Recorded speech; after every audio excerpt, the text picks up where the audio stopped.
9.19 군사합의 전체 효력을 정지하는 안건이 곧 국무회의에 상정됩니다. 최근 잇따른 북한의 도발에 대응하기 위한 절차인데 앞으로 무엇이 어떻게 달라지는 건지 알아보겠습니다. 동국대 북한학과 김용현 교수와 함께합니다. 어서 오세요. 안녕하십니까? 지금 국무회의가 진행이 되면은 이제 정부 차원에서는 효력 정지 결정, 이제 군사합의에 대한 효력 정지 결정이 내려질 텐데 이게 어떤 의미인지부터 좀 짚어볼까요? 두 가지 측면을 봐야 될 것 같은데요. 하나는 이제 남관계가 강대강의 대결 구도를 계속 지금 보이고 있는데 예. 그것을 완결판이다 이렇게 봐도 될 것 같습니다. 다시 말씀드리면 작년 11월 달에 북한이 군사합의의 파기를 일방적으로 선언을 했습니다. 예.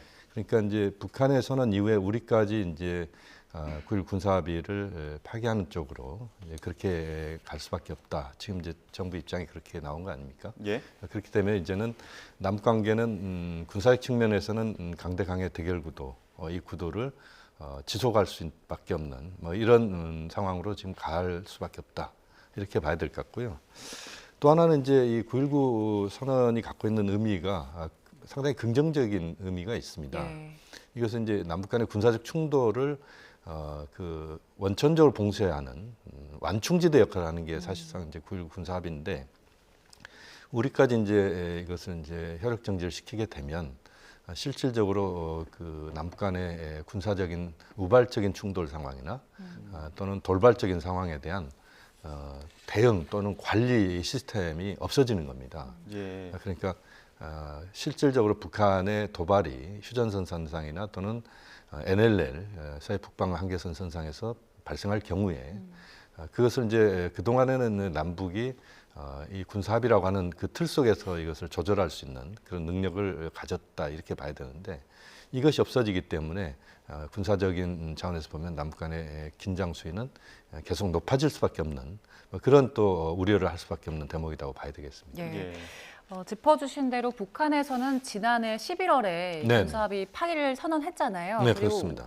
지금 우리도 같이 이제 효력을 정지하겠다라고 얘기를 하는 건데 네네. 파기가 아니라 효력 정지를 얘기한 이유는 뭘까요?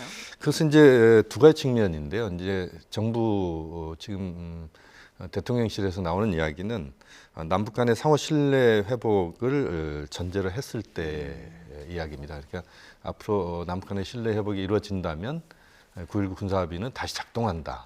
이런 차원에서의 정지를 이야기를 하는 거거든요. 완전히 문을 닫은 건 아니다. 그렇죠. 그러니까 우리 정부로서는 여지를 좀 두고 있다 이렇게 봐야 되는데 그렇지만 이제 북한이 일방적으로 파기를 이미 선언을 해버렸고 북한의 지금 그 풍선 날리는 것이나 예. 이런 것들은 사실상 전부 군사합의 위반이다라고 봐야 될 것 같습니다. 예. 그렇게 보면 사실상 우리가 효력 정지를 한다고 하더라도 이것은 파기나 마찬가지일 수밖에 없다. 이런 점에서 우리가 그나마 다행스럽게도 효력 정지라는 표현을 써서 다행스러운 부분은 있지만 실질적으로는 남북 간의 군사적인 차원에서 보면 9.19 군사합의는 영도 폐기되는 것이다 이렇게 볼 수밖에 없겠습니다. 앞으로 어떻게 달라지는 건지도 좀 봐야 될 것 같은데요. 네네. 일단은 그 대북 확성기 방송과 관련해서는 족쇄가 풀린다 이렇게 표현을 하기도 합니다. 네. 어떻게 달라지고 어떤 영향이 있는 겁니까? 그러니까 이제 9.19 군사 합의에서 확성기 방송만 이제 놓고 이야기를 한다면 예. 9.19 군사 합의에도 이제 대남 확성기 방송을 안 한다, 하지 말자 예. 이게 이제 들어 있고 네. 그 이전에 이제 4월 27일 날 판문점 선언에도 이 내용이 담겨 있습니다. 그러니까 이번에 이제 효력 정지가 됐을 경우에는 사실상 우리도 대북 확성기 방송을 자유롭게 할 수 있는 그런 그 상황을 만들어낸다 이렇게 봐야 됩니다. 그 9.19 군사합의가 지금 이제 국무회의 의결을 이번에 하게 되는 이유는 사실상 9.19 군사합의가 처음에 우리 쪽에서 비준될 때 국회에서 비준된 게 아니고 국무회에서 비준이 됐거든요. 예. 그러니까 그것의 효력 정지 절차도 국무회에서 하는 것이죠. 그러니까 그걸 오늘 하는 겁니다. 예. 그렇게 보면 대북 확성기 방송 같은 경우 또 다른 군사적인 부분, 예를 들면 지금 이제 군사 분계선 5km 이내에서는 우리가 훈련하거나 또는 포사기 훈련 못하게 돼 있거든요. 북한도 마찬가지고 또 서해 북방 한계선, 서해 북측에서 이제 남쪽으로 향하는 그 선상에서도 한포 사격 같은 거 못하게 돼 있습니다. 예. 이제 이런 것들이 이번에 이제 효력 정지가 되면 우리도 자유롭게 할 수 있다 이렇게 지금 가는 거기 때문에 그런 차원에서 보면 여러 가지 그 남북 간의 군사적인 부분에서의 우발적인 충돌이랄지 또는 돌발적인 상황이 발생할 수 있는 요소들은 보다 커질 수밖에 없는 예. 뭐 그런 측면이 있다 이렇게 봐야 됩니다. 이 대북 확성기 방송이 심리전의 일환이잖아요. 그렇죠. 그런데 이거 좀 네. 신중하게 판단을 해야 된다 이런 지적들도 있거든요. 근데 네네. 실제로 대북 확성기 방송이 네. 심리적으로 좀 효과가 있습니까? 이건 이제 두 가지 측면을 봐야 되는데요. 하나는 이제 심리전 방송 우리가 북측을 하잖아요. 예. 그럼 북한도 대남 심리전 방송을 아마 곧 바로 할 겁니다. 아. 그렇게 되면 이제 어떻게 되냐면 접경 지역에서 심리전 방송을 경험해 본 분들은 아실 겁니다. 이제 양쪽에서 소리가 나기 때문에 웅웅거려 가지고 어떤 소리인지 구별이 안 갑니다. 그러니까 귀 속에서 이제 웅웅거리는 예. 굉장히 기분 나쁜 웅웅거리는 소리가 들리거든요. 이제 그렇게 되면 남북이 이것을 이제 상호간에 하게 되면 이게 악순환의 고리에 빠지는 거죠. 우리가 하면 북한도 하고 북한이 하면 우리가 하고 이런 식으로 가기 때문에 이제 전방 지역에서 굉장히 실제 어떤 효과의 측면보다는 서로 소음만 더 커질 수 그렇죠. 있는 측면이 이 있다. 측면이 일단 강하다 이렇게 봐야 될 것 같고요. 예. 확성기 방송이 동부전선에서는 그렇게 효과가 별로 없습니다. 왜냐하면 산악지대이기 예. 때문에 예. 산이 막고 있거든요. 예. 소리가 넘어가지 못하는 측면들이 있겠군요. 그렇죠. 서부전선에서는 멀리 가면 약 30km까지도 이제 소리가 들린다고 그러는데 예. 지금 말씀드린 것처럼 이제 남북이 함께 하다 보면 이제 그 전달이 잘 안 될 가능성이 있고 그다음에 이제 또 하나 좀 우려스러운 부분 중에 하나는 접경 지역 주민들의 피로도가 굉장히 높아질 겁니다. 예. 왜냐하면 지금 이제 접경 지역이 지금 뭐 강화, 뭐 파주, 연천, 뭐 철원, 뭐 이쪽 지역까지 예. 계속 이제 이 대북 확성기, 대남 확성기 방송에 이제 소리가 들리는 지역이잖아요. 예. 그렇게 되면 이제 주민들은 그 속에서 고통스러운 생활을 또 해야 되는 상황입니다. 아마 펜션 같은 경우도 뭐 굉장히 어려울 상황이 예. 될 겁니다. 아마 그렇게 되면. 양쪽에서 그 심리전을 취하게 되면 만약에 네네. 쌍방으로 네네. 근데 그 효과를 심리전 효과를 조금 더 이득을 볼 수 있는 게 우리 쪽이고 또 네네. 북한군 입장에서는 그 어떤 K-팝이나 한류 또 뉴스를 보고 넘어왔다는 그런 사례들도 있지 않습니까? 네네. 그 대북 확성기 방송의 어떤 효력으로 보면은 우리 쪽에서 조금 더 위력이 있는 거 아닙니까? 이제 북한에서는 예. 굉장히 이 대북 확성기 방송에 대해서 알레르기 반응을 보여왔습니다. 민감하다라는 얘기 굉장히 민감하죠. 예. 왜냐하면 그 내용이 지금 말씀하신 그런 내용을 포함해서 또 북한 최고 지도부 김정은 위원장 가계 문제랄지 이런 것들에 대해서 상당히 부정적인 그런 표현들도 들어가기도 하고 그렇게 보면 이제 북한에서 민감할 수밖에 없는 것이고 또 북한에서 이제 최고 지도자에 대해서는 굉장히 또 그 내부에서 보호하는 그런 예. 시스템이 있거든요. 이제 그런 것 때문에 더 민감하게 반응하는 측면도 있고 어쨌든 대북 확성기 방송이 북한에 주는 심리적 압박은 분명히 있다고 봐야 되고 예. 이번에 풍선 지금 남쪽으로 날리는 과정에서 우리가 대북 확성기 방송을 재개할 수 있다라고 하면서 예. 북한이 또 그걸 중단하는 예. 그런 상황도 역시 그 확성기 방송이 갖고 있는 위력은 있다고 봐야 됩니다. 예. 네. 그리고 9.19 합의 따라서 그 최전방 지역에서 군사 훈련도 네네. 계약이 있었잖아요. 그런데 그렇습니다. 이번에 효력이 정지되면 우리 네. 군의 선택지가 어떻게 달라지게 됩니까? 그러니까 뭐 말씀드린 것처럼 지금 이제 휴전선에서 북방 한계선에서 5km 이내에서는 예. 여단급 이상의 훈련이 안 되게 돼 있습니다. 예. 북한도 마찬가지고요. 예. 또 거기에서 포사격 훈련도 못하게 돼 있는데 공교롭게도 우리 한국의 군인들이 포사격할 수 있는 그런 그 과거의 포사격 지역들이 5km 이내 지역이 꽤 많습니다. 북한은 예. 대체로 5km 밖에 있고요. 예. 예. 그래서 이제 포사격 관련된 부분에서 우리가 그 9.19 군사 합의 이후에 우리 군인들의 포사격 훈련이랄지 이런 부분에서 애로사항이 있었던 건 사실이거든요. 예. 이런 차원에서 보면 이제 지금 이번에 그 9.19 군사 합의의 효력 정지를 시키는 것은 우리가 북한의 행동에 대해서 또는 북한의 군사적인 시위에 대해서 거기에 발빠르게 대응할 수 있는 뭐 그런 측면에서는 의미가 있다 이렇게 봐야 될 것 같고요. 예, 지금 예. 말씀하신 중에 지금 국무회의를 내용이 속보로가 들어왔습니다. 조금 전에 한덕수 국무총리 주재로 국무회의를 열었는데 9.19 남북 군사합의 효력을 정지하는 안건을 국무회의에서 의결했다는 소식이 속보로 들어왔습니다. 예, 앞서 대통령실이 국가안전보장회의 실무조정위를 통해서 사실상 유명무실화된 9.19 군사합의 내용 전체의 효력을 정지하기로 한 데 따른 건데요. 윤석열 대통령도 곧바로 재가할 걸로 보입니다. 대통령 재가 이후에 9.19 합의의 효력이 정지될 경우 대북 심리전의 핵심인 대북 확성기 방송을 재개하기 위한 법적 조치가 취해진다는 의미도 있습니다. 예, 지금 현장 목소리 들어보겠습니다. 30일에는 탄도미사일 18발을 발사했으며 6월 2일에는 오물풍선 살포를 재개했습니다. 이러한 북한의 연이은 도발은 우리 국민의 생명과 안전을 크게 위협함은 물론 한반도 평화를 심각하게 저해하는 행위입니다. 북한의 탄도미사일 발사는 UN 안보리 결의 위반이며 오물 풍선 살포 또한 정전 협정을 명백히 위반하는 행위입니다. GPS 교란은 국제전기통신연합의 교신 혼란 행위 금지 헌장을 무시함으로써 민간 선박들의 안전을 위협하는 몰상식하고 저열한 행위입니다. 정부는 북한의 도발에 대해 긴급 NSC 상임위원회 등을 개최하여 대응 방안을 심도 있게 논의했습니다. 그 결과 최근 북한의 계속되는 도발이 우리 국민들에게 실제적인 피해와 위협을 가하는 상황에서 이미 북한의 사실상 파기 선언에 의해 유명무실화된 9.19 군사 합의가 우리 군의 대비태세에 많은 문제점을 초래하고 있다고 평가했습니다.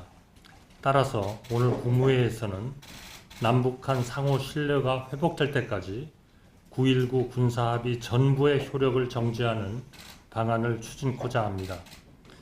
이러한 조치는 우리 법이 규정하는 절차에 따른 합법적인 것이며 그동안 9.19 군사합의에 의해 제약받아온 군사분계선 일대의 군사훈련이 가능해지고 북한의 도발에 대한 우리의 보다 충분하고 즉각적인 조치를 가능하게 해줄 것입니다. 정부는 우방국과 긴밀히 공조하여 북한의 동향을 면밀히 감시하는 한편 우리 국민의 생명과 안전을 지켜나가기 위해 필요한 모든 조치를 강구할 것입니다. 북한은 한반도의 평화와 안정을 위협하는 모든 도발을 즉각 중단하고 남북 공동 번영의 길로 나오기를 거듭 촉구합니다. 지난주 한일중 정상회의와 한아랍에미레이트 정상회담에 이어 오늘부터 이틀간 한아프리카 정상회의가 개최됩니다. 우리나라 최초의 한아프리카 정상회의이며 우리 정부 출범 이후 열리는 최대 규모의 다자 정상회의입니다. 지구상 마지막 프론티어인 아프리카와 전략적 파트너십을 구축함으로써 우리나라의 외교적 지평을 확대하고 신성장 동력을 확보한다는 점에서 그 의미가 매우 큽니다.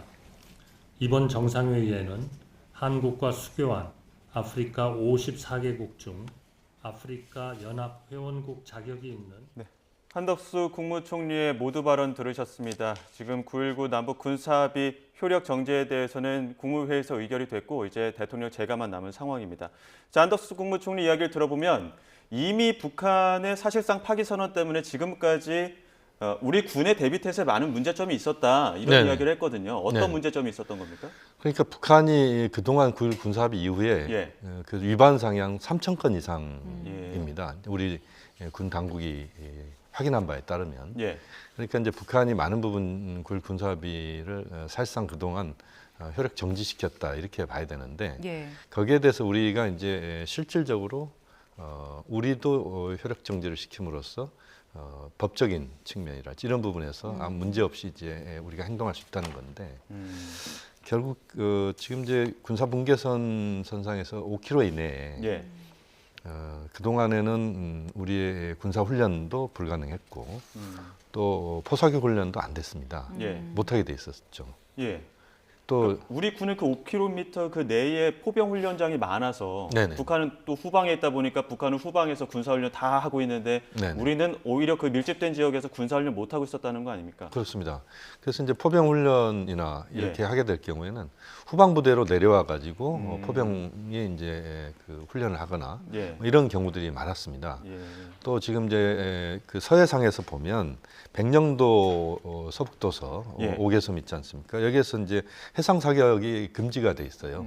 그렇기 때문에 우리가 그 북한의 그 창선도라지 쪽에서 이제 북한의 포사격이 있었던 적이 있거든요. 예. 그런 것에 대해서 대응하기가 이제 굉장히 어려웠었습니다. 예. 그렇지만 이제 이번에 그 혈액 정지가 됨으로써 우리도 이제 거기에 대응할 수 있는 순발력 있는 대응이 가능하다 이렇게 말씀드릴 수가 있는데 다만 이제 문제는 말씀드린 것처럼 이런 상황들이 지금 계속 남북이 군사적인 긴장 수위가 높아지고 예. 강대강의 대결 구도가 이게 이제 고착화되는 이 과정에서 우발적인 상황, 돌발적인 상황들이 예. 발생할 수 있습니다. 휴전선 선상에서는 언제든지 가능한 이야기고 예.